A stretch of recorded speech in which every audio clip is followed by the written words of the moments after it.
zaposlenimi. Sedež imamo v Ljubljani, sicer pa smo svojimi storitvami močno vpeti tudi v mednarodno poslovanje. ESIQ dnevno tako izdaja mnenja v obliki poročil, certifikatov, potrdil in drugih listin o ustreznosti za proizvode, sisteme ter osebje. Prepoznani smo kot hiša znanja, ki s svojimi strokovnimi izkušnjami prispeva k razvoju izdelkov, urejenemu, varnemu in učinkovitemu poslovanju in ne nazadnje k razvoju družbe kot celote. No, za tiste, s katerimi se še ne poznamo, naj se tudi sama predstavim, sem Jasna Hrovat, vodim področje ESIQ izobraževanje, kjer letno izvedemo prek 400 izobraževalnih dogodkov, ki se jih udeležujejo zaposleni iz gospodarstva ter javnih organizacij. Naša usposabljanja so na trgu prepoznana po tem, da jih izvajajo strokovnjaki z izkušnjami in znanji iz prakse, dajo napotke, usmeritve, primere dobre, slabe prakse ter uporabne rešitve za strokovno delovne izzive. Sicer pa današnji dogodek organiziramo v sodelovanju dveh področij na ESIQ, poleg izobraževanja tudi ocenjevanja sistemov vodenja, kjer izvajajo presoje in podeljujejo certifikate za različne sisteme vodenja, vam verjetno najbolj znan KZP, se pravi kakovost za prihodnost vzgoje in izobraževanja in ISO 9001. Področje izobraževanja pa te organizacije podpira s pridobitvijo znanja in kompetenc zaposlenih. V današnji uri spletnega srečanja bo osrednja tema varstvo podatkov ter obvladovanje tveganj. Strokovno vsebino bosta predstavila Sabina Bauman, diplomantka upravnih ved in magistrica prava, sicer na ESIQ vodilna presojevalka za sisteme upravljanja informacijske varnosti in presojevalka za sisteme vodenja kakovosti. Na ESIQ opravlja tudi funkcijo pooblaščene osebe in je skrbnica sistema informacijske varnosti. Za Sabino svojo predstavitev o obvladovanju tveganj predstavil magister Aleš Košir, vodja informatike na Univerzi v Ljubljani ter ocenjevalec po modelu EFQM za poslovno odličnost ter ESIQ-jev dolgoletni zunanji sodelavec, predavatelj, presojevalec po različnih standardih. Naša tehnična podpora pa bo danes sodelavka Nataša Kavčič, organizatorka izobraževanj. Preden pa dam besedo predavateljema, naj le na kratko podam še osnovna navodila za tehnični potek današnjega dogodka. Ker dogodek snemamo in ker nas je veliko prisotnih, smo v izogib šumom izklopili vaše mikrofone, kar ste verjetno ugotovili. Udeleženci imate možnost ves čas srečanja zastavljati vprašanje in tudi komentirati prek četa, torej pogovornega okna. Vaša vprašanja bomo prebrali in nanje odgovorili. Po zaključku vam posredujemo gradivo in tudi posnetek in seveda kratek vprašanj o zadovoljstvu današnjega dogodka. Vaša povratna informacija nam bo namreč zelo dragocena. Sedaj pa res predajam besedo Sabini in Alešu. Sabina, izvoli. Ja, lepo pozdravljeni še z moje strani. Me veseli, da smo se udeležili danes tega izobraževanja. Kot moj naslov te predstavitve pravi, jaz bom predstavila sistematično ureditev vprašanj o GDPR-ju. Najprej bi mogoče predstavila to razmejitev med organizacijskimi in tehničnimi rešitvami. Jaz se bom danes osredotočila predvsem na organizacijske rešitve, šli bomo čez notranje politike oziroma neke pravilnike, odgovornosti vodstva, razne izobraževanja, vloge DPO-ja, opredelitev pravic in pa vlog zaposlenih in poročanje o incidentih. Mogoče čisto na začetku in bolj kot uvod, seveda neke pravne podlage za obdelavo osebnih podatkov v Sloveniji obstajajo, to so razni zakoni. Na primeru vzgojno-izobraževalnih ustanov bom izpostavila seveda Zakon o osnovni šoli in pa Zakon o vrtcih, obstaja pa seveda še vrsto drugih zakonov. Oba zakona nekako podobno govorita o obdelavi osebnih podatkov, kakor tudi o zbirkah, torej katere so vzpostavljene zbirke osebnih podatkov na osnovi zakona. Danes se bomo srečali z dvema terminoma, in sicer zbirke osebnih podatkov in evidence dejavnosti obdelave. V načelu gre tu za dosti podobno zadevo. Potem imamo v slovenskem prostoru tudi pravilnik o zbiranju in varstvu osebnih podatkov na področju osnovnošolskega izobraževanja in pa predšolske vzgoje. Tudi ta pravilnik potem opredeljuje, katere zbirke osebnih podatkov naj bi se zbirale in pa v katerih primerih velja pridobiti soglasje staršev za obdelavo osebnih podatkov, tako otrok, kakor tudi njih samih. Iz teh soglasij pa seveda mora biti razvidno, za kakšne fotografije, razna snemanja, intervjuje otrok naj bi šlo, na kakšen način in za katere namene naj bi se ti osebni podatki uporabljali, in seveda čas hrambe je treba opredeliti. Šole in pa vrtci lahko soglasje pridobijo za daljše časovno obdobje, na primer do konca šolanja. Seveda so bili upoštevane vse predpostavke za to, da so ta soglasja bila pridobljena kot veljavna. To bomo tudi šli v nadaljevanju čez. Tukaj v soglasju naj pa bo zapisano, za kakšno obdobje se to soglasje zbira in koliko časa to soglasje potem takem tudi velja.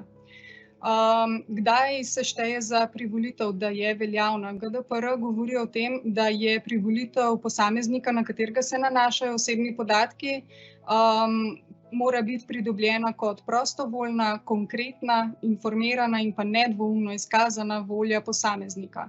Ta volja posameznika ne sme biti izkazana z nekim molkom, ampak mora biti neka jasna, pritrdilna dejanja oziroma neka aktivnost posameznika mora biti izražena. Zdaj, kaj pomeni prostovoljna? Seveda prostovoljna mora biti takrat, ko je prostovoljno dana, svobodno dana, brez neke prisile, brez škodljivih posledic bodisi starša bodisi otroka. Specifična, seveda čim bolj konkretno opredeljen nek namen obdelave.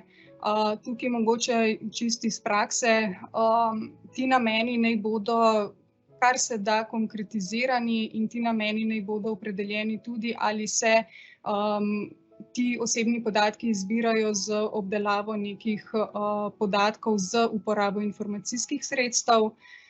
Potem informirana, seveda naj bo privolitev, naj bo v enostavnem, preprostem jeziku, naj vključuje tudi informacijo o upravljavcu. Upravljavci v tem primeru ste seveda šole oziroma vrtci. Bi pa tukaj izpostavila mogoče še nekaj, Govorili bomo tudi o privolitvi otrok. V slovenskem prostoru lahko otroci podajo svojo privolitev po 15. letu starosti. In ta informiranost in preprostost jezika naj se nanaša in imejte v mislih, da seveda otrok v svoji starosti se še ne zaveda vseh posledic, kdaj daje neko privolitev, kakšne posledice so lahko, kakšne pravice in svoboščine se lahko tukaj zadevajo in tako naprej. Dajte to informiranost in preprostost jezika prilagoditi potem tudi otroku. Seveda nedvoumna pa, da je jasno izražen nek namen za obdelavo osebnih podatkov. Privolitev seveda mora biti pridobljena pred pričetkom vsakršne obdelave osebnih podatkov, in če se med privolitvijo spremeni nek namen ali pa da se uvede neka nova obdelava osebnih podatkov z novimi IT sredstvi, seveda je tukaj potrebna tudi nova privolitev. Dokazno breme, da je privolitev bila pridobljena, je seveda na strani upravljavca, to ste šole in pa vrtci.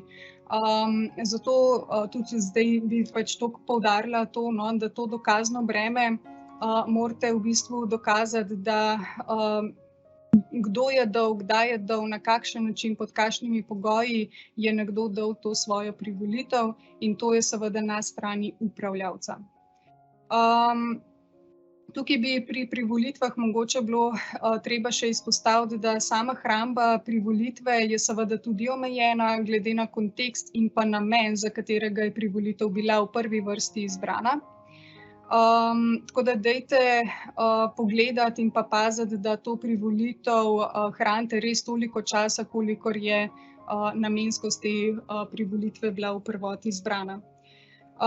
Sicer časovnega roka noben zakon ne opredeljuje, koliko časa naj privolitev bo veljavna, seveda je pa to trajanje omejeno glede na kontekst in pa obsega prvotne privolitve. Dobra praksa, ki se je pokazala iz določenih presoj, je bila tudi to, da se v določenih časovnih obdobjih te privolitve bodisi osvežijo ali pa se posameznike ponovno vpraša po takšni privolitvi, in če bi morda kaj spremenili pri sami privolitvi, če ne pa enostavno lahko ostane privolitev taka, kakršna je, ampak naj se pa naredi nek zaznamek v smislu, da ste osvežili to privolitev in pa da se posameznik še vedno strinja s takšno, kakršna je bila. Seveda tukaj ne smemo pozabiti še na umik oziroma preklic same privolitve. In seveda jo je možno preklicati kadarkoli in pod katerimi koli pogoji, seveda je treba to dokazno breme zopet je na strani upravljavca. Kot sem že omenila, je seveda po 15. letu starosti privolitev lahko podana s strani otroka. Otroci seveda uživajo tukaj neko posebno varstvo svojih pravic in pa svoboščin, tako da bodite čim bolj pozorni in pa dajte jih čim bolj informirati o njihovih obdelavah, kadar podajajo neke privolitve oni sami. Zdaj pri privolitvi staršev seveda morajo biti upoštevani vse te pogoji za veljavno privolitev, ki sem jih prej omenila. Seveda pa starševska privolitev pa ni potrebna pri storitvi nekega svetovanja preventive, ki se nudi kot pomoč otroku, razne spletne klepetalnice, razna svetovanja otrokom. Tukaj v tem primeru potem tega seveda ni potrebnega. Izpostavila bi tudi privolitve za uveljavljanje in priznavanje posameznih pravic učencu. To so zaupni podatki po pravilniku in bi tukaj izpostavila to, da seveda ti podatki potem uživajo tudi posebno varstvo. To posebno varstvo se nanaša predvsem na to, da imajo določene osebe potem tudi dostop do takšnih podatkov in da je ta dostop čim bolj omejiti, kar se le da, torej na najmanjši obseg. Na nivoju organizacije nekateri imate, nekateri pa še nimate vzpostavljenih nekih internih navodil, pravil. Niti ZVOP-1, niti GDPR ne govorijo o tem, da je treba neposredno nagovarjajo, da ne bi bilo treba vzpostaviti neka pravila, seveda je pa zopet dokazno breme na strani upravljavca oziroma na strani tistega, ki s temi podatki karkoli obdeluje. In tukaj je v bistvu treba se vprašati, ali smo ali nismo sposobni nedvoumno izkazati ukrepe za zagotavljanje skladnosti obdelave osebnih podatkov. In predvsem se to dokazuje z nekimi internimi pravili. Ta interna pravila pa naj bodo napisana kar se da praktično in naj bodo v pomoč osebam, ki se vsakodnevno srečujejo z obdelavo osebnih podatkov, ali pa bodisi učencev, bodisi zaposlenih, bodisi staršev, naj bodo praktična in naj ne bodo presplošna. Presplošna pravila praktično ne koristijo nobenemu, so samo napisana, je črka na papirju in enostavno niso uporabna.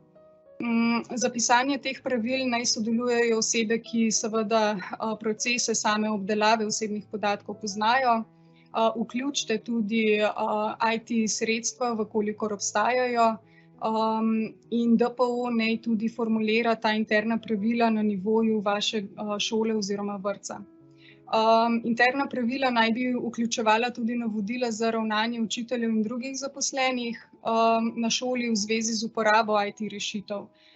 s katerimi se obdelujejo danes vsi osebni podatki. Zdaj, kaj bi morala ta navodila vse vsebovati? Bom rekla vse tisto, kar vi delate z osebnimi podatki. Celotni proces od nastanka nekega podatka do samega uničevanja tega podatka. Torej, celotni življenjski cikel naj bo vključen, s katerimi sredstvi to obdelujete, na katerih medijih se ti podatki shranjujejo, obdelujejo in tako naprej. Tako da tukaj je res dosti pomemben ta vidik, da se čim bolj ta pravila prilagodijo dejanskemu stanju, kar imate v šolah oziroma vrtcih. Zdaj, pri evidencah dejavnosti obdelave bi izpostavila to, da seveda v prvi vrsti vsi vzpostavijo evidence in so popisali evidence dejavnosti, ki so bile na osnovi zakona ali pravilnika določene, ne pa tudi tiste, ki so bile na podlagi privolitev. Tako da te, ki so na osnovi privolitev, to je tudi ena izmed pravnih podlag, zato jo je treba upoštevati in zato je treba tudi te privolitve popisati.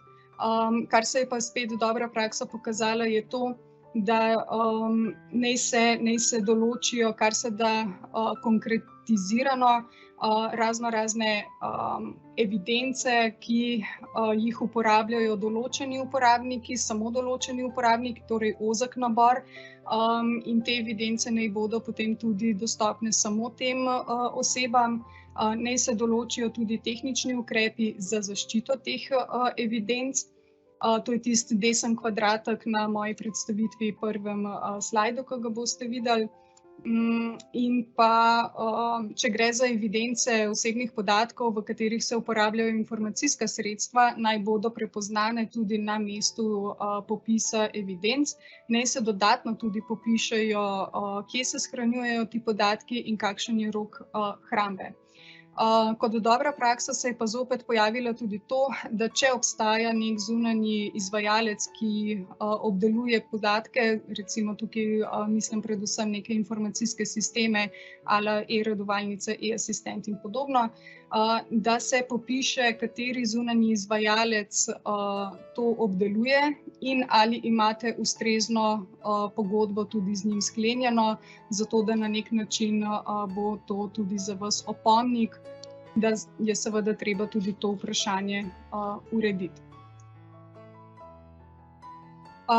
Zdaj, kar se tiče vloge DPO-ja, jaz verjamem, da od leta 2018, ko je GDPR prišel v veljavo, nekako smo vsi spoznali to vlogo DPO-ja, je ne bi nekaj posebej izpostavljala. Že prej sem omenila, da naj DPO bo tisti, ki nekako sprejme ta pravila in formulira ta pravila na nivoju šole in pa vrtca.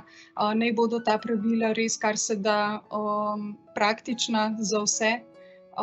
In predvsem bi tukaj izpostavila to, da naj se redno obvešča o raznih spremembah, ki se dogajajo na nivoju šole. V današnjem času mislim, da je teh sprememb precej. Potem tudi o raznih zaznanih dogodkih ali pa morda tudi incidentih, morda tudi o kršitvah, ki so bile zaznane, zahtevkih za uveljavljanje pravic posameznikov. Naj se to informiranje vodstva in čim bolj, da se vključuje vodstvo v samo varstvo osebnih podatkov, naj bo to čim bolj proaktivno. Tukaj bi izpostavila še en primer. Ko sem se pripravljala na to predstavitev, sem v eni šoli zaznala, da imajo objavljen kot nek kontaktni e-mail naslov info@afna. Tako da tukaj bi pač rekla, da dajte kreirati nek poseben e-mail naslov. Kakšne so potem še pravice in pa vloge zaposlenih? Sabina, imamo eno vprašanje glede infomaila. Zakaj infomail ni primeren za DPO komunikacijo? Ja, dobro vprašanje. Me veseli, da vas tudi ta del zanima. Na infomail predvsem prihajajo razni e-mail e-mail sporočila, ki pa so namenjena lahko širši javnosti. Medtem ko DPO kot tak seveda ne ima nek svoj e-mail naslov, ker tam pride tudi lahko do razkrivanja nekih osebnih podatkov. Na koncu koncev DPO je na nek način podaljšana roka informacijskega pooblaščenca in je tisti, ki seveda skrbi za varstvo osebnih podatkov, tako učencev oziroma otrok in pa njihovih staršev. Infomail bom rekla tako, dostop do infomaila je tudi problematičen, zato ker enostavno lahko pride do tega, da tajnica, neka sprejemna služba lahko vpogleda v tako vsebino takega e-mail naslova. Seveda to ni primerno, dajte formulirati e-mail naslove v smislu in naj to ne bo osebni mail, naj bo to ločeno, če ste DPO-ji, naj bo to ločena kot neka skupina GDPR afna ali pa DPO afna, varstvo osebnih podatkov afna in tako naprej. Naj bo to neka skupina, do katere potem imate dostop in naj bo to ločen e-mail naslov, kot je pač vaš osebni službeni naslov. Sem odgovorila na vprašanje? Upam, da. Če ne, pa vabljeni, da v chat še pokomentirate. Pravice in pa vloge zaposlenih. Predvsem je tukaj tudi z vidika zaupnih podatkov in pa varstva osebnih podatkov je tukaj bistveno to, da se pravice dodeljujejo po načelu need to know. Pravice naj se dodeljujejo sistematično, naj se beležijo in na vsake toliko časa tudi spremljajo in se pregleda, ali so še te pravice potrebne, če ne, jih pa tudi ukinete. Vsi začasni dostopi naj se beležijo in potem tudi sproti ukinejo. Torej, če imate periodiko, da imate enkrat na leto nek pregled, dajte to redno spremljati in pa sproti tudi ukinjati. In pa vsak zaposleni ima seveda sistematizacijo svojega delovnega mesta, opredeljene privzete pravice, vse dodatne te pravice naj se pa določajo in pa sproti tudi dostavljajo. Tukaj pri informiranju staršev v obdelavi bi šla res na hitro čez, predvsem bi tukaj izpostavila to tematiko, da naj DPO za starši za obdelavo osebnimi podatki, za varstvo osebnih podatkov, naj proaktivno sodeluje s starši, naj jim odgovarja na vsakršno dilemo in vsakršni dvom, ki se morebiti pojavi pri starših. Dajte ga, kar se da dodobra odgovoriti in pa razbliniti, predvsem zato, ker na koncu koncev so starši tisti, ki vam bodo te osebne podatke in pa svoje privolitve dali. Na koncu so seveda to njihovi osebni podatki in nadzor nad osebnimi podatki je še vedno v njihovih rokah. Zdaj bi pa izpostavila pouk na daljavo, ki se je seveda pojavil v času covida in za nekatere je seveda to predstavljal tudi izziv. Z uporabo raznih IT rešitev se je seveda povečalo tudi tveganje za morebitno neskladno obdelavo osebnih podatkov in pravice ter svoboščine posameznikov. Tukaj bi vas vprašala in dala samo v razmislek, a ste pripravili oceno tveganja z tega področja, a ste pripravili oceno učinka z tega področja. Nujno pa bi bilo, da bi bila vsa ta tveganja tudi naslovljena, ki se pojavljajo v zvezi s tem. To se zagotavlja predvsem z preverjanjem morebitnih novih obdelav osebnih podatkov. Treba je najprej ustrezno opredeliti v evidencah dejavnosti obdelave in šele nato po potrebi seveda izvesti tudi oceno učinka, v nadaljevanju sprejeti neke ustrezne tehnične ukrepe, organizacijske ukrepe in na koncu koncev tudi sprejeti neka konkretna navodila oziroma pravila za tako obdelavo osebnih podatkov. Tukaj sem naštela na tem slajdu tudi nekaj primerov, pa bi šli zelo na hitro čez. Pred pričetkom izvajanja pouka na daljavo šola izbere ustrezno videokonferenčno rešitev in preveri, ali ima ta dejavnost obdelave ustrezno evidentirano in po potrebi tudi izvede oceno učinka oziroma oceno tveganja. Po izvedbi oceni učinka se seveda sprejme nek pravilnik, v katerem se opredeli, katera IT rešitev se bo uporabljala, kakšni so rezultati o oceni učinka oziroma oceni tveganja in na kakšen način se bodo izpolnjevale pravice in svoboščine posameznikov. Potem je drugi primer, učitelj je pri izvajanju pouka na daljavo uporablja nek videokonferenčni sistem, ki pa omogoča prenos žive slike. Pri tem seveda pride do avtomatizirane obdelave osebnih podatkov in gre za obdelavo, ki se izvede pa v zvezi z izobraževanjem, kar pa je seveda obveznost šole in je regulirana s predpisi, tako da če gremo tukaj pogledati, kaj bi bila pravna podlaga, je seveda zakon v ozadju, ker pač morate svoje zakonite pristojnosti seveda tukaj tudi izvajati. No in pa še ena zanimivost, učitelj športne vzgoje je od učencev zahteval, ki so se šolali na daljavo v času covida, da bi spremljal njihovo športno aktivnost tako, da jih posname doma ali pa si namestijo na pametni telefon ali pa uro neko aplikacijo za spremljanje te aktivnosti. Seveda tukaj gre za aplikacije, ki beležijo gibanje in pa lokacijo.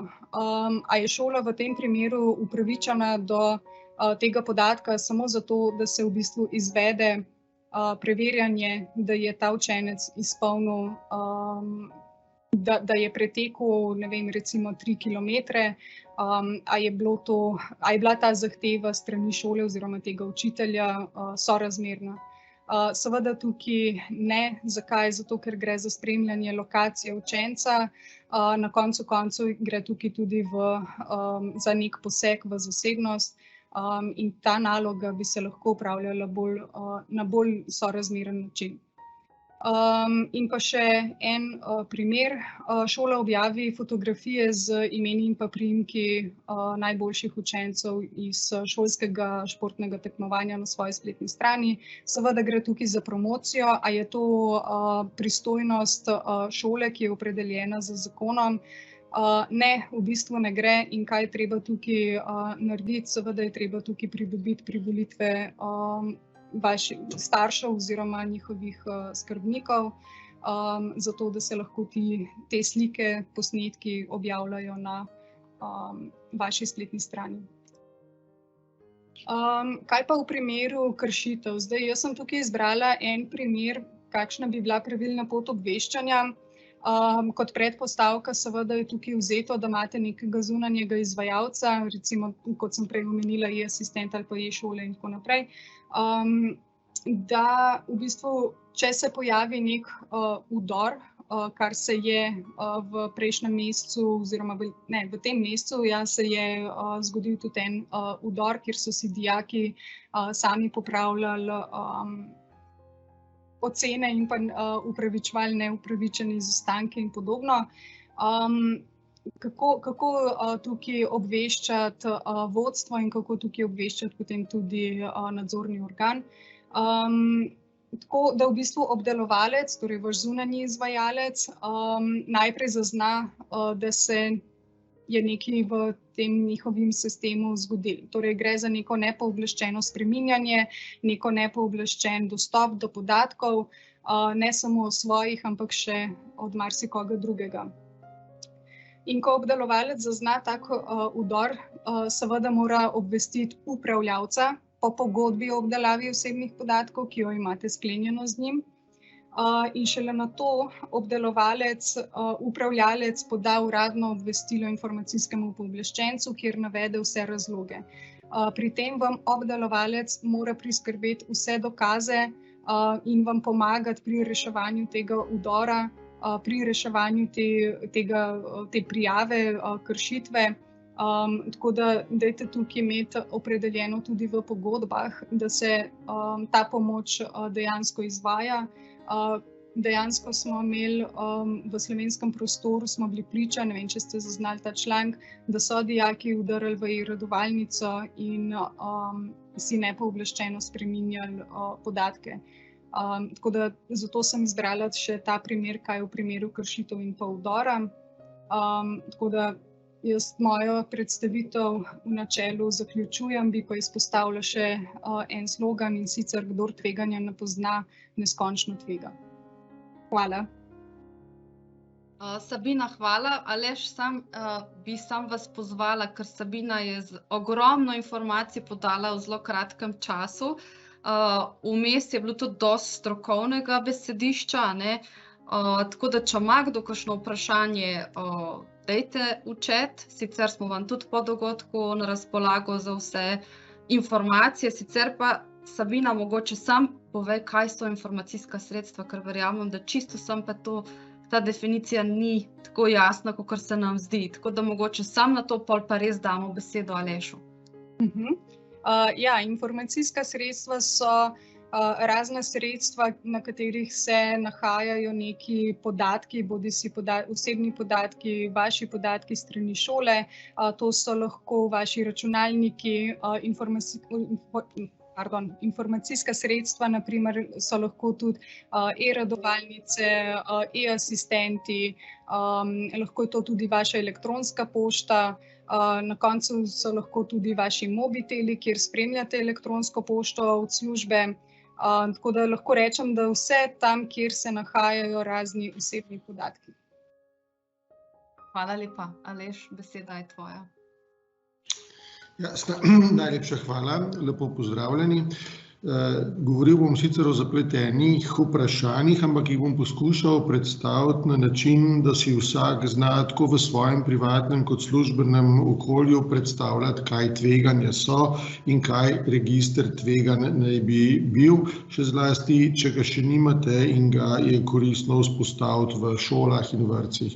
In temu je posvečeno to današnje predavanje, ta predstavitev. Domnevam, da že vidite naslovnico, prosojnic, tako da nadaljujem z idejo, da kje pravzaprav srečujemo tveganja. Tveganja srečujemo kjerkoli načrtujemo kakršnokoli aktivnost. In sicer, kot načrtujemo aktivnosti, jih mogoče tako idealno si predstavljamo, da bodo cilji doseženi na preprost način. Tukaj zgoraj vidite, je en kolesar, ki hoče na cilj priti in si je to svojo pot zelo poenostavljeno predstavljal. Potem, ko pa odide na pot, je pa ta bistveno bolj bogata. In bogata je s tem, da seveda na poti sreča nepredvidene dogodke, stvari, ki jih ni mogel predvideti, stvari, ki jih je lahko predvidel, pa so se mu zgodile, ampak v osnovnem planu jih ni imel. Zagotovo so lahko tudi bližnjice. Tukaj na spodnji sliki vidite recimo na sliki neko žičnico, ki jo lahko uporabi ali pa lestev. Torej, kar tale shema, ta slika želi pokazati je, da ko načrtujemo stvari, jih načrtujemo idealno, v življenju potem pa pride do bistveno bolj bogatih dogodkov na taki poti in te so lahko ugodni, taki, ki so za nas koristni, recimo bližnjice, ali neugodni, taki, ki predstavljajo neke ovire. In temu v sodobnem pomenu pravimo, da so to različna tveganja, ki se lahko zgodijo na poti do nekih ciljev. Zelo dobro je pa razumeti, tveganja so lahko pozitivna ali negativna, torej taka, ki nam koristijo in jim včasih tudi rečemo, da so priložnosti, ali pa taka, ki nas pri tem ovirajo in jim rečemo prava negativna tveganja. Ampak sodobni pogled, če poenostavim, je, da na tveganja danes gledamo celovito tako, da za redko katero tveganje rečemo, aha, to je čisto negativno tveganje, samo škodo nam je prineslo, to je pa čisto pozitivna priložnost, samo koristi prinaša. Včasih, zdaj 2 dni nazaj, je sneg padal.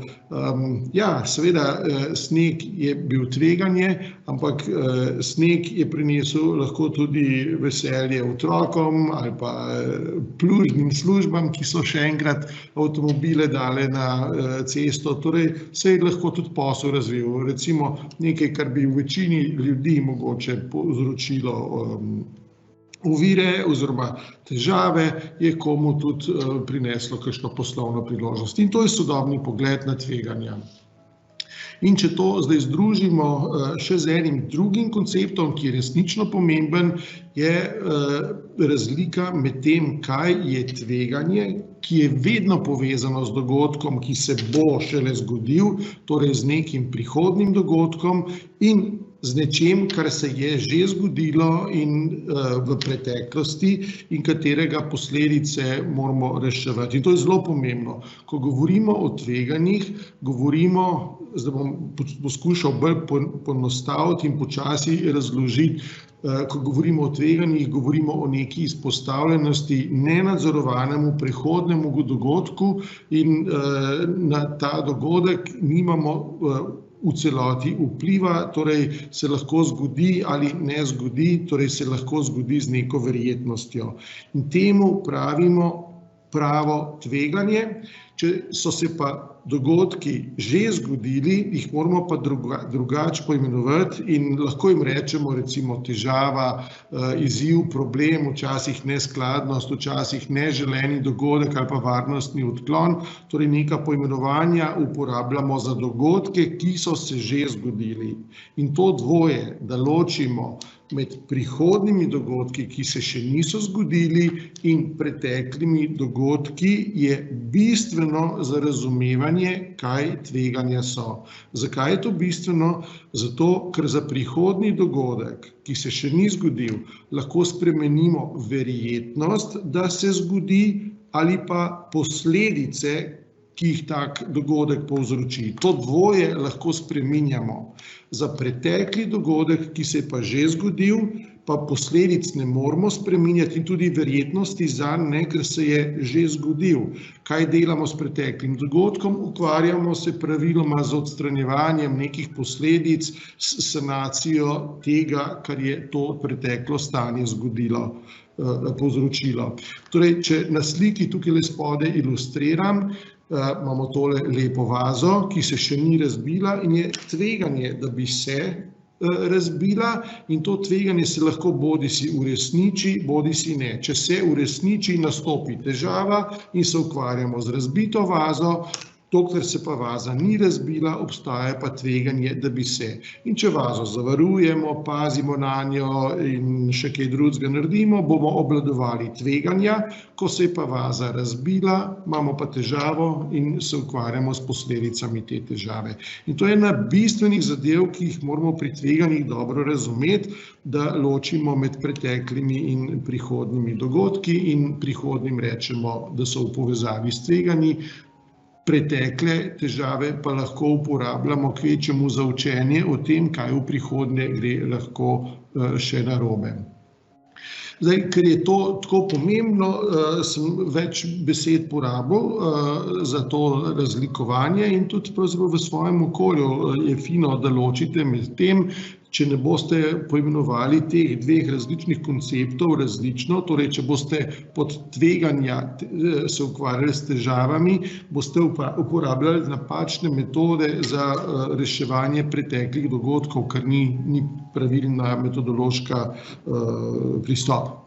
Zdaj, pri tveganjih običajno rečemo, da jih razdelimo na to v neke preventivne aktivnosti, ko tveganja preučujemo, analiziramo in bolj ali manj razmišljamo o njih, in na obvladovanje, torej na drugi del, kjer se pa ukvarjamo z določenimi aktivnostmi, kjer aktivno posegamo v verjetnost in vplivamo na verjetnost ali pa premišljujemo o tem, kakšne zaščitne ukrepe bi lahko izvedli za to, da se tveganja ne zgodijo oziroma da se zmanjša škoda, ki bi jo lahko tveganja povzročila.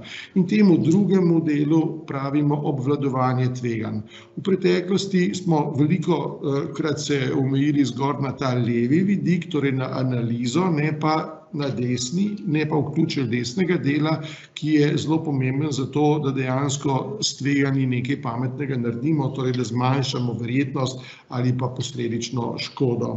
In danes celovito obvladovanje tveganj zajema in ta levi del analize in desni del, ki je povezan z aktivnostmi.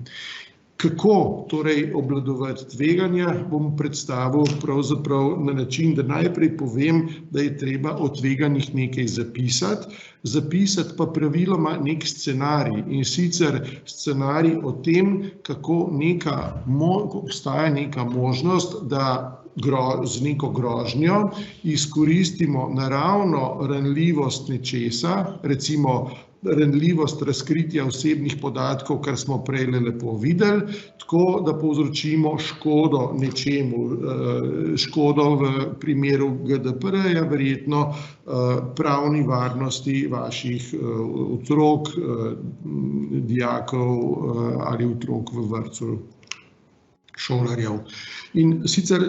In temu se reče scenarij obvladovanja tveganj, torej tukaj premišljujemo o tem, kaj gre lahko narobe. V naslednjih prosojnicah bom pa pokazal, kako to še razbijemo naprej na, bom rekel, neke malenkost matematične pristope, ki niso pa nič zapleteni. In sicer, ker smo prej lepo rekli, da govorimo pri tveganjih vedno o verjetnosti, da gre nekaj narobe in o neki škodi, ki je povezana s tem tveganjem, je zelo naravno to, da s tveganjem povežemo ravno to verjetnost, da se bo nekaj zgodilo, nekaj bo šlo narobe in kakšno škodo lahko to povzroči, in temu seveda rečemo verjetnost in posledice. Oboje skupaj združeno je pa seveda verjetnostna škoda, ki se lahko zgodi v primeru uresničitve takšnega dogodka. Zavarovalničarji bi o tem več povedali, ampak tukaj si lahko mislite vse od recimo možnosti požara, recimo da hiša zgori, ali pa verjetnosti, da pride do vdora v vaš informacijski sistem, zlorabe kakšnih podatkov, to, o čemer je gospa Sabina prej govorila, ali pa kakšne druge pravne izpostavljenosti, če se ne upoštevajo zahteve zakonodaje na način, kot jo zakonodaja predpisuje. Torej tudi v primeru zahtev po GDPR lahko govorimo o tveganju, da bi pri tem, kar zakonodaja zahteva, na kaj pozabili ali pa ne izvedli v celoti, in je to seveda neko naravno tveganje, ki se lahko zgodi. Če pa nismo še nič upoštevali zakonodaje, potem smo pa že na strani težav in torej vemo, da se moramo na ta način drugače ukvarjati. Zdaj, zelo naravno je tudi to, da tveganja razumemo na takle način. In sicer, ker smo prej rekli, da jih povežemo z verjetnostjo in škodo, lahko tveganja potem postavimo v tako matriko, kot je prikazana tukaj, kjer je na eni osi verjetnost za dogodek, na drugi osi pa posledice. Kar boste videli, je v taki matriki potem zgoraj desno na tem rdečem območju so pogosti dogodki z veliko negativnih posledic, recimo katastrofe, in sicer ki se pogosto dogajajo. Spodaj levo v tem belkastem delu so redki dogodki z majhnimi posledicami. Vidite, v tej shemi, v tej matriki izpostavljenosti so vsi dogodki nekje razvrščeni. Kar je pa pomembno, je pa dvoje. In sicer, da vsaka organizacija, vsaka šola, vsak vrtec določi, kaj je sprejemljiva raven tveganj. In sicer, to je raven, kjer boste rekli, da vsa tveganja z neko visoko oceno so za nas nesprejemljiva, druga tveganja, ki so pa pod to sprejemljivo ravnjo, so pa lahko tudi sprejemljiva. In kar je bistveno, je, da se ravno zaradi tega, ker so tveganja nesprejemljiva, vsa, ki presegajo sprejemljivo raven, spravi pod to raven. In tukaj je en koncept zadaj, ki je najbolj podoben temu, kako močna je veriga. Veriga je tako močna kot najšibkejši člen. Torej, tveganja, ki presegajo to sprejemljivo raven, so enostavno za vašo verigo prešibek člen in zato poskušate te člene poiskati in jih ojačati. In je to eden, bom rekel, od filozofskih pristopov, ki so nekako naravni pri obvladovanju tveganj. torej vsa tveganja, ki presegajo, spraviti pod sprejemljivo raven. Drug pristop je pa še, da tveganja, ki so pa že pod to sprejemljivo ravnjo, bomo pa zmanjšali iz razlogov, ker se nam tako splača, v smislu gospodarskega pomena besede splačati, ali pa zato, ker nas nič, bom rekel, pretirano ne stane, pa poskrbimo za to, da se neki dogodki ne ponavljajo preveč, ker so to negativni dogodki. Z drugimi besedami, dogodki, ki so pa že pod sprejemljivo ravnjo, jih bomo še omilili, še zmanjšali, zato da se nam te škode ne bodo prepogosto dogajale in bodisi nam to povzroča frustracije ali pa gospodarsko škodo. In to je pa drug princip. Torej, če še enkrat ponovim, vsa tveganja, ki so nad sprejemljivo ravnjo, dajemo dol zaradi koncepta, da je veriga tako močna kot najšibkejši člen. Vsa tveganja, ki so pa že pod tem, pa lahko zmanjšamo iz razloga, ker se nam tako, bom rekel, lahko tudi splača. In zdaj, če grem naprej, kako se ta tveganja zmanjšuje, je tako, da uvedemo neke vnaprejšnje preventivne ukrepe, s katerimi spremenimo dvoje. Spremenimo ali verjetnost za nastanek dogodka ali pa posledično škodo, ki se lahko zgodi. In to uvedemo seveda vnaprej, preden se je tveganje uresničilo. In tukaj vidite, da je že ena bistvena razlika od težav. Pri težavah se ukvarjamo z dogodkom, ki se je zgodil, pri tveganjih pa z verjetnostjo oziroma morebitno škodo, ki jo omilimo. In temu rečemo običajno preventivni ukrep. Potem pa obstajata še dve zadevi, ki sta mogoče malo manj običajni, ampak ki sta pa zelo naravni in bom o njih govoril na tisti prosojnici, nekaj prosojnic nazaj sem jih pa že predstavil. In sicer nekaj, čemur bomo rekli sprožilec. Sprožilec pomeni način, kako ugotovimo, a se je tveganje uresničilo ali ne. In sicer je zelo pomembno pri tveganju, da vemo, tveganje se je uresničilo in imamo težavo, ali pa ne, tveganje se še ni uresničilo in torej, bom rekel, čakamo bolj ali manj, a se kdaj bo. In to je pomembno, ni pa dostikrat pri obvladovanju tveganj to dobro razumljeno. Če boste pa se malo spomnili na požarno, recimo ogroženost ali nekaj takšnega, je pa tipični prožilec prav to, da začne nek alarm, neka sirena tuliti, če pride do požara. Se veste, če v šoli začne, če se sproži požarni alarm, točno veste, šolo je treba zapustiti ali pa vrtec in gremo z aktivnostmi nekega reševanja, nekih ukrepov, takoj seveda, ko se požarni alarm vklopi. In to je zelo pomembno, da imamo nek način, kako prepoznamo, a se je tveganje uresničilo. Temu načinu lahko rečemo prožilec, indikator ali pa kaj drugega. Grem naprej. Na prosojnicah, ki boste dobili torej po elektronski pošti na svoje naslove, boste imeli tukaj nekaj več primerov naštetih, kaj tipični prožilci lahko so. Dobro je razumeti, da včasih je težava, ampak samo navidezna, neko tveganje povezati z dobrim indikatorjem, skaže pa se po premisleku, da pravzaprav se da za zelo veliko tveganj le najdete neke bolj ali manj direktne povezave, da lahko ugotovite, ali se je tveganje uresničilo. In tukaj bo en tak primerček naštetih dobrih indikatorjev, ki jih lahko kot zgled uporabite ravno zato, da se prepričate, da je to možno narediti. Pa jih ne bom zdaj vseh našteval, ker bom šel še naprej na to, da seveda, ko se pa ugotovi, da se je tveganje uresničilo, je pa koristno vnaprej predvideti, kaj bo ukrep, ki ga boste uporabili za to, da se odzovete na primer, da se je tveganje uresničilo. Z drugimi besedami, če sem prej o požaru govoril, če se dejansko nekaj užge, boste seveda se takoj odzvali tako, da izpraznite vrtec, šolo in podobno, mogoče začnete gasiti z gasilnimi aparati, mogoče kličete gasilce, policijo, center za obveščanje in podobno, ampak kar je pomembno je, da vnaprej je dogovorjeno in veste, katere so te aktivnosti, ki se jih morate lotiti, ko se je tveganje uresničilo. Če tega dogovora, če tega zavedanja ni, se veste, takrat nastopi panika, ne veste, kako se odzvati v prvih aktivnostih na tak dogodek in to ni najbolje.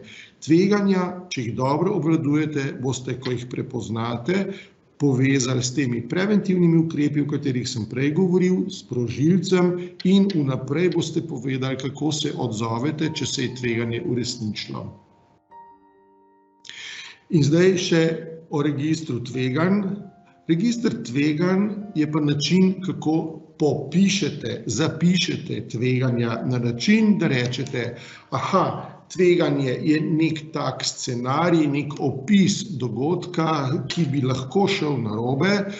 Tipično bomo nekaj več povedali o tem, na katerem področju se lahko to tveganje uresniči, ne vem, ali je povezano z varstvom osebnih podatkov, tako kot smo prej rekli, mogoče je z zdravjem vaših otrok, šolarjev, mogoče je povezano z čem tretjim, ampak koristno je, da v neke, bom rekel, škatlice date to tveganje tako, da je lažje potem obvladovati.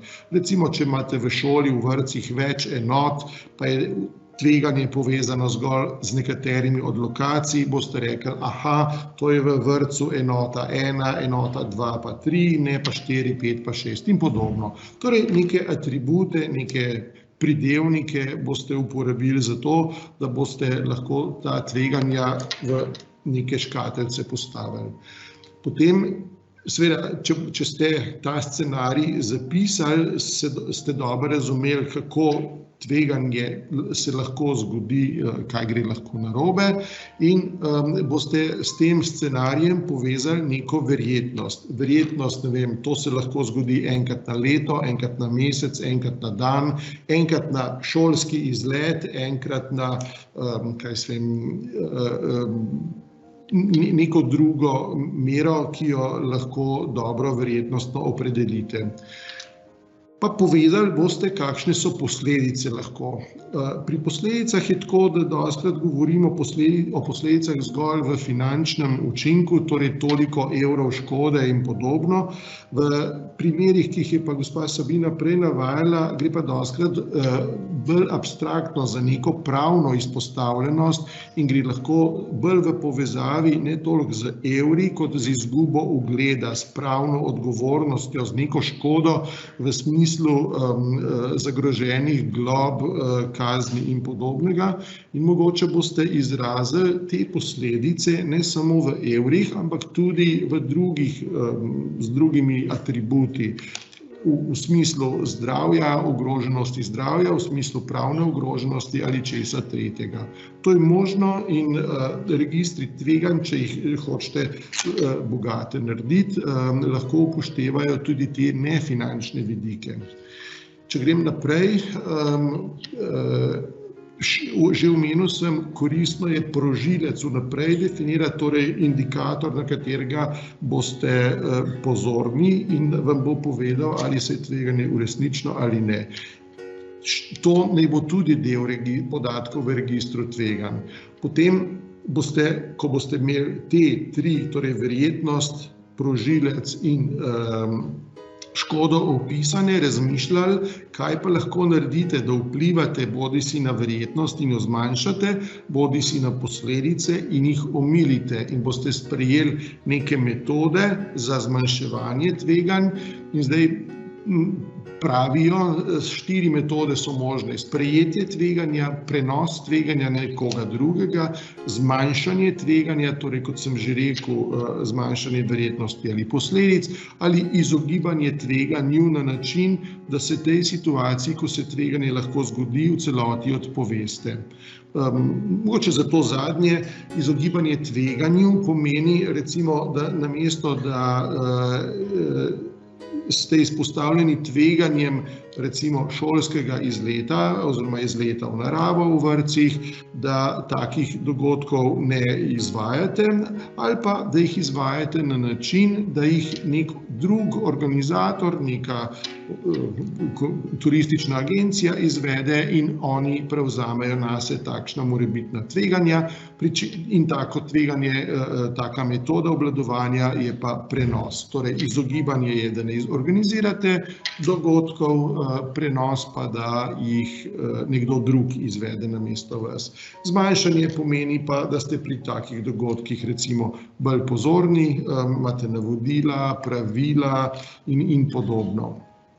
In z vsakim tveganjem, torej za učinkovito obvladovanje, boste se dogovorili za neke vnaprejšnje aktivnosti, ki jih boste izvedeli in, kot sem že rekel, vnaprej predvideli odziv, kaj pa bomo storili, če pride do takšnega neželenega dogodka, da se je tveganje uresničilo. In zdaj, tole sem zelo na hitro pokazal, zdaj bom pa bolj pragmatično, kako pa dejansko lahko taka tabela izgleda. Tukaj le zelo počasi, da se ne boste prestrašili, bom pojasnil, gre za zelo bogat Excel, preglednico, kjer je veliko teh podatkov, o katerih sem zdaj govoril, ilustriranih, je pa še več torej drugih atributov, ki so morda koristni, če jih želite uporabiti in na tem zgledu tega Excela bolj kažejo, kako bogat je lahko kakšen register, če imate take potrebe, da naredite tako bogat register. Zelo konkretno, poglejte, v tem registru, ki ga delim z vami, v drugi vrstici so tale polja oranžno označena in to so ta polja, o katerih sem že govoril. Dodatno so pa še neka druga polja, kjer v tem Excelu, ki ga, kot rečeno, boste tudi dobili na svoje e-maile, lahko v prvi vrstici preberete legendo, kaj nek tak stolpec naj bi prikazoval.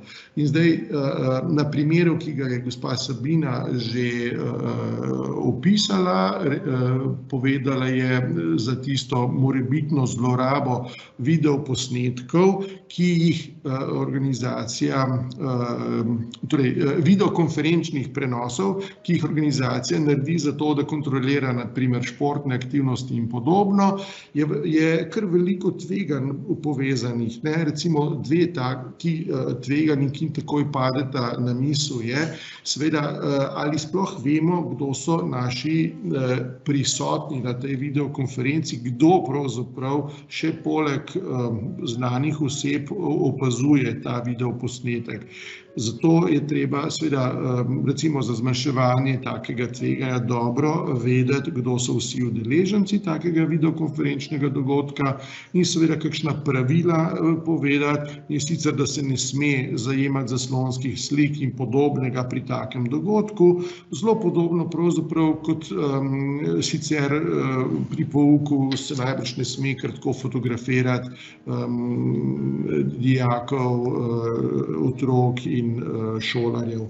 In to so neka pravila, ki jih je treba vzpostaviti. Torej, če zelo poenostavim, v tej vrstici, ko govorimo o tveganjih, in sicer tveganje, ki se lahko zgodi z zlorabami z videoposnetki pri recimo športnih aktivnostih, bomo mogoče prepoznali scenarij, kaj bi lahko šlo pri takem načinu spremljanja narobe, ga zapisali na takle način, kot sem jaz tukaj poskusil, in sicer pri pouku na daljavo se izvaja videokonferenčni prenos slike, kamere otrok za spremljanje njihovega pravilnega izvajanja športnih aktivnosti in pri tem lahko pride do raznih zlorab videoposnetkov, naprimer s shranjevanjem takih posnetkov ali pa deljenjem videoposnetkov. Tukaj vsi razumemo, zakaj gre, in tako bomo opisali tveganje. Kaj je pomembno, recimo lahko seveda povemo, pri kakšnih dogodkih prihaja dejansko do video teh konferenčnih prenosov, recimo šport ali pa skupni neki drugi dogodki. Torej lahko povemo neke okoliščine, navedemo neke okoliščine, kdaj in kako lahko do tega pride. Ocenili bomo, kot smo se prej pogovarjali, verjetnost za tak dogodek in posledice. Zdaj, verjetnost, da pride, recimo v nekem okolju bomo rekli, da so zanemarljive, verjetnost, posledice pa velike. Torej, ker če bi lahko tak dogodek, recimo video posnetek neke šolske aktivnosti, prišel nenadzorovano na internet, kjer bi ga milijoni, ne vem, oseb lahko videli, gre lahko za zelo drastične, v nekem smislu tudi kazensko preganjene posledice in se tega treba zavedati in je treba seveda to omejiti. Kako se omejuje? Naprimer, pred začetkom uporabe videokonferenčnih sistemov se izvede DPIA, to je ta ocena tveganja, o kateri je gospa Sabina govorila, s katero se preuči vse okoliščine in previdi ukrepe za zmanjšanje verjetnosti ali pa posledic prepoznanih tveganj. Verjetno boste na nek način hoteli avtenticirati svoje ki prisostvujejo tem dogodkom in podobno. Torej, to je način, kako se zmanjšuje tveganja. Potem boste mogoče neke odgovornosti, neke aktivnosti uvedli, definirali, kdo jih bo izvedel in morda bodo s tem povezani kakšni stroški in na koncu boste ocenili tudi oziroma predvideli, kaj naj bo vnaprej predviden vnaprejšnji ukrep, ki ga boste izvedli, če se tveganje uresniči. Verjetno boste takoj mogli obvestiti in starše in verjetno policijo in podobno, verjetno takoj prekinili s takimi aktivnostmi in podobno. In s tem primerom registra tveganj bi zaključil predstavitev registra tveganja in samo še nadaljeval pravzaprav v smeri sklepa, da tveganja, kakorkoli sem jih zdaj zelo na hitro predstavljajo neke zelo koristne koncepte, ki se skažejo za potrebne in jih je treba izvajati, ne samo zato, ker to nalaga v nekih primerih zakonodaja in podobno, ampak zato, ker bistveno izboljšajo predvidljivost doseganja različnih ciljev. Cilj pravne skladnosti, če smo se prej o tem pogovarjali, pa tudi cilj nekega varstva in zdravja vaših otrok, zaposlenih in širše okolice. Tako da to je nekako, če zelo na hitro povzamem, v obliki sklepa, pa še, če sem začel na začetku, da so tveganja lahko zelo nekaj kompleksnega, včasih potem pridemo do hecne situacije, da se nobene stvari ne lotimo, ker rečemo, to pa ne bomo počeli, ker so s tem povezana neka tveganja in podobno. Ne, to ni pravi pristop. Pravi pristop je, da se preuči priložnosti in izkoristi priložnosti, pri čemer se pa tveganja obvladuje tako, da so spravljena vsa pod tisto sprejemljivo raven, ki jih organizacija še sprejema in priložnosti pri tem vseeno izkoristimo. Toliko z moje strani. Hvala, če ste poslušali. Na voljo še za vprašanje na hitro. Jasna, verjetno se pa lahko pohvalite s tole knjigico, ki ste jo izdali in katere avtor sem. Ja, seveda imamo knjižico, ker tisto, kar bo vsak izrazil željo, mu jo tudi pošljemo. Sicer pa Aleš, res hvala v tem polurnem, 30-minutnem povzetku tako kompleksne teme, ki je kakorkoli zelo koristna, in če res na kratko povzamemo vse to, kar si zdaj povedal, zakaj se s tveganji zares ukvarjati, kaj ima od tega zavod, organizacija in vsak posameznik, če res na kratko narediva povzetek. Skaže se, ker smo res zelo veliko pri takih projektih sodelovali v organizacijah, kjer smo upeljali tveganja, pride do enih takih premikov, kako ljudje razmišljamo. Ko postavljamo plane, niso to plani, ki so zgolj recimo nerealistični, ampak se reče, to so pa tudi tveganja, ki so povezane z uresničitvijo in se lotimo s preventivnimi aktivnostmi tudi odstranjevanja ovir torej tveganj, ki se lahko zgodijo, in povečujemo možnost uspeha doseganja takšnih ciljev. Torej, to je pomembno, ker organizacija postane uspešnejša pri doseganju ciljev, tudi osebe postanejo odgovornejše pri postavljanju ciljev in je manj frustracij, ker se stvari, ki se jih lahko predvidi, vse nekako sistemsko, metodološko vključi in če smo bolj uspešni, smo seveda bolj zadovoljni, tako da se v organizacijah pravilno eno tako širše zadovoljstvo lahko vzpostavi. Sicer mogoče se nam bo zdelo to nenavadno, ampak to dejansko se najde v povezavi s tveganji, odgovornost in večja uspešnost doseganja ciljev. Hvala za vprašanje. Najlepša hvala. Mi je tudi všeč zdaj, da pač ne bojo kakšni izleti odpadli, ker se jih spomnim, pa sicer je bilo povezano z veliko tveganja, ampak so bili izleti, ker se jih še zdaj spomnim, tako da mi je všeč, da si to poudaril, da s tveganji vse te priložnosti ne zapiramo, ampak odpiramo in obvladujemo sistem. Ker zaključujemo, bi jaz kljub vsemu tudi Sabino povabila še k sklepni misli, da v imenu SIQ-ja tudi nagovoriva in zaključiva ta dogodek, ker mislim, da je bila vsebina strnjena, kompleksna za tako kratko uro, tudi ni dodatnih vprašanj, ampak po gradivu, po premisleku, po tem dogodku verjamem, da se bodo še utrnila, zato je tudi SIQ tu za informacije in povratne pomoč, kakorkoli v tem segmentu, tako da Sabina, evo, tvoja beseda zaključna. Ja, jaz bi rada vam samo tako dala malo v razmislek, kaj lahko v bistvu tukaj pri teh vseh vprašanjih, zdaj smo kar nekaj dilem izpostavili, kako se tega lotiti, ne.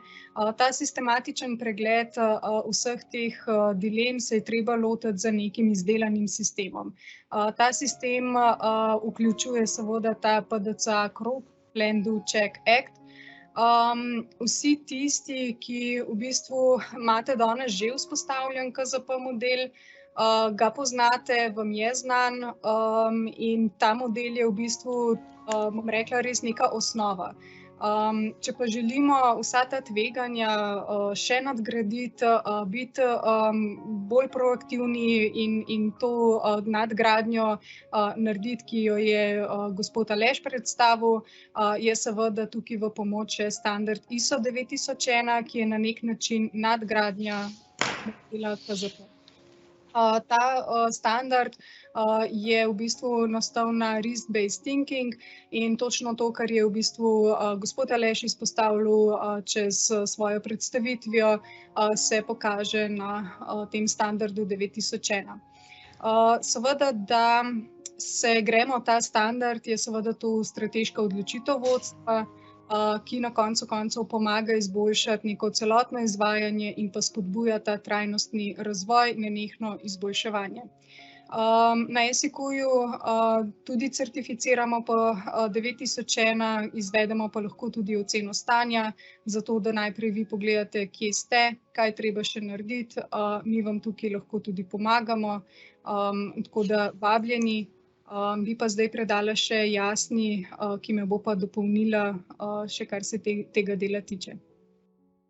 Hvala obema za vsebino. Ja, kot je Sabina lepo povzela, tudi na področju izobraževanja smo na razpolago za pripravo in izvedbo izobraževanj po vaši meri, se pravi na vaši lokaciji, za vaše sodelavce, da pridobijo vse potrebne kompetence, in če imamo ozaveščene sodelavce, tudi lahko govorimo o uspešni in učinkoviti organizaciji, kjer se na osnovi dogovorov pač dosega skupno dobro, ugled blagovne znamke s čim manj tveganji.